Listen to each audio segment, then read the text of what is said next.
Esta es la historia de cómo aquellos judíos nazarenos se convirtieron en la fe de los esclavos, y esta a su vez se convirtió en la religión de los emperadores. Tras la caída de Bar Koiba y la destrucción de Judea en el siglo II, parecía que la historia del pueblo hebreo llegaba a su fin. Pero una pequeña rama disidente, los nazarenos, seguidores de aquel hebreo crucificado, sobrevivía dispersa por el imperio. Eran considerados apóstatas por los suyos y herejes peligrosos por Roma, una secta sin templo, sin ejército, sin tierra, solo una idea, aunque aquel hombre resucitado era el verdadero Mesías. Durante casi 300 años, fueron perseguidos por negarse a adorar al César como a un dios. Muchos murieron en las arenas del Coliseo, otros en las catacumbas, en silencio. Pero aquella fe, nacida de las entrañas del judaísmo, crecía imparable entre los más humildes. Cada ejecución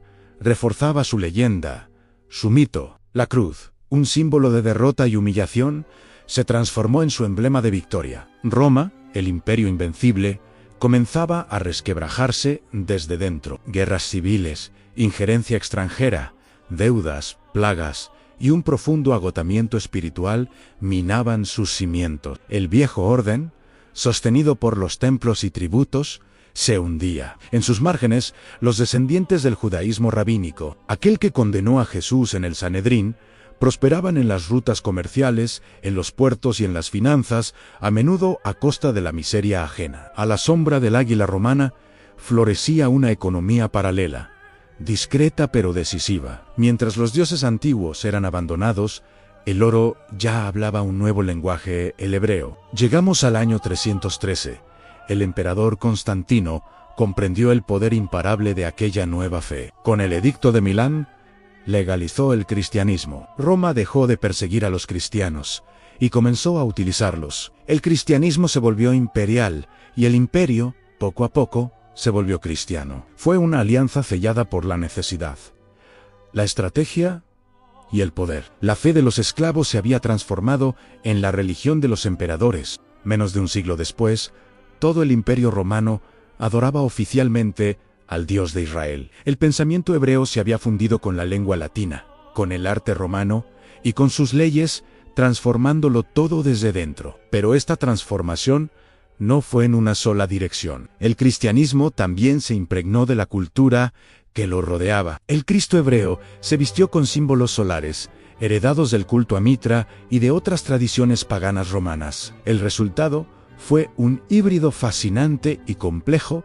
el cristianismo católico europeo. Una nueva religión nacida del fuego de dos mundos enfrentados. Roma había destruido el estado de Judea siglos atrás, pero la idea de Judea había terminado conquistando Roma y a través de ella a toda Europa. Los antiguos dioses europeos fueron calificados de falsos, sus templos fueron derribados o reconvertidos, y sus mitos, una vez sagrados, fueron relegados a la categoría de pecado y más tarde en simple folclore. Toda la economía y recursos europeos desarrollaron un periodo de concentración en las manos de aquellos judíos rabínicos, o sea, la riqueza se fue concentrando en muy pocas manos. ¿Qué es lo que sigue sucediendo a día de hoy? Y mientras la iglesia cristiana se alzaba sobre las ruinas del imperio, las dos ramas del mismo tronco hebreo, la rabínica y la cristiana, se preparaban para dominar los siglos venideros, una desde los templos, la otra desde las monedas, terminando con la actual dominación y control absoluto de la rama rabínica talmúdica. Así nació el mundo que llamamos el mundo occidental, un imperio nuevo, con alma ajena. Europa, que había conquistado el mundo, había sido conquistada y arrasada en su espíritu.